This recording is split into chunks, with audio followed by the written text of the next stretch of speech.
इस वक्त हमारे साथ बात करने के लिए मौजूद हैं समाजवादी पार्टी के राष्ट्रीय अध्यक्ष अखिलेश यादव जी, जो आज कन्नौज गए थे। अखिलेश जी, कन्नौज आप आए थे, एक तरीके से समाजवादी पार्टी का गढ़ कहा जाता था। 2019 में नतीजे आपके अनुकूल नहीं रहे। क्या लगता है 2024 में क्या चेंज आएगा? देखिए, राजनीति में कई बार परिस्थितियां होती हैं और शायद वो देश का सबसे बड़ा गठबंधन था। समाजवादी पार्टी और बसपा दोनों मिलकर के चुनाव लड़ रहे थे।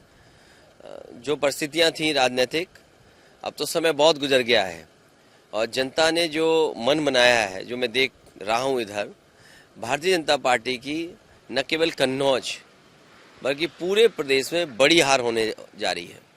अखिलेश जी, कल आपने यादव सम्मेलन में भाग लिया, मैंने वहां पे लोगों से बात करी। उनका कहना था कि देवरिया कांड के बाद 90 से 95% यादव और ओबीसी एकजुट हो गया है और समाजवादी पार्टी को सपोर्ट करेगा। आप क्या सोचते हैं इसके बारे में? देखिए, देवरिया कांड तो एक उदाहरण है कि देखिए, घटना हुई, एक की जान गई, रिटेलिएशन में कई लोगों की जान चली गई।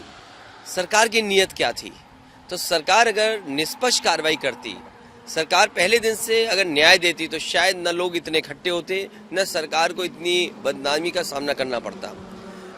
देवरिया के अलावा पूरे प्रदेश में आप देख सकते हो, खासकर जो गरीब हैं, पिछड़े हैं, दलित हैं और अल्पसंख्यक, उसमें मुसलमान भाई खासकर, और कुछ अगड़े भी, उनके साथ जो अन्याय हो रहा है वो जनता देख रही है। और लोकतंत्र में जनता समय आने पर हिसाब किताब बराबर करती है। इसी कानपुर देहात में याद होगा आपको, बुलडोजर से एक माँ और एक बेटी को जिंदा जला दिया, पिता के सामने उसकी पत्नी और बेटी जलकर के मर गई। आप बताओ, कोई बीजेपी का एक नेता बड़ा आया हो उस परिवार को गले लगाने के लिए? और जब उसका बेटा आंदोलन के लिए डीएम के ऑफिस में गया, उस कड़ाके की सर्दी में उसको कपड़े उतार करके अपमानित किया। तो ये बीजेपी का राजनीतिक चरित्र है कि किस तरीके से नफरत से, किस तरीके से लोगों को बांट करके आपसे मदद ली जाए या बांट करके लाभ उठाया जाए, और उसका उदाहरण जीता जागता है। आदरणीय आजम खान साहब के ऊपर साजिश हुई, षड्यंत्र हुई, इसलिए कि उन्होंने यूनिवर्सिटी बना दी, पढ़ लिख लें लोग, तालीम अच्छी हासिल कर लें। और याद रखें, जो उनके साथ अन्याय कर रहे हैं, एक अदालत तो ठीक है, हमें उम्मीद है कि अगली अदालत में उन्हें न्याय मिलेगा, लेकिन एक जनता की अदालत भी है जो देख रही है कि किस तरीके से आप उनके साथ ये व्यवहार कर रहे हो। समय आने पर बीजेपी के लोगों को जनता का भी सामना करना पड़ेगा। आपने अखिलेश जी कल कांग्रेस को लेकर एक बड़ी बात कही कि जो कांग्रेस जानेगी उसे राष्ट्रीय स्तर पर या प्रदेश स्तर पर गठबंधन करना है। रात को 1-1 बजे तक बात भी हुई, कोई नतीजा नहीं निकला। क्या मायने हैं इसके? देखिए, इंडिया गठबंधन की पटना में बैठक हुई, बेंगलोर में बैठक हुई, उसके बाद मुंबई में बैठक हुई।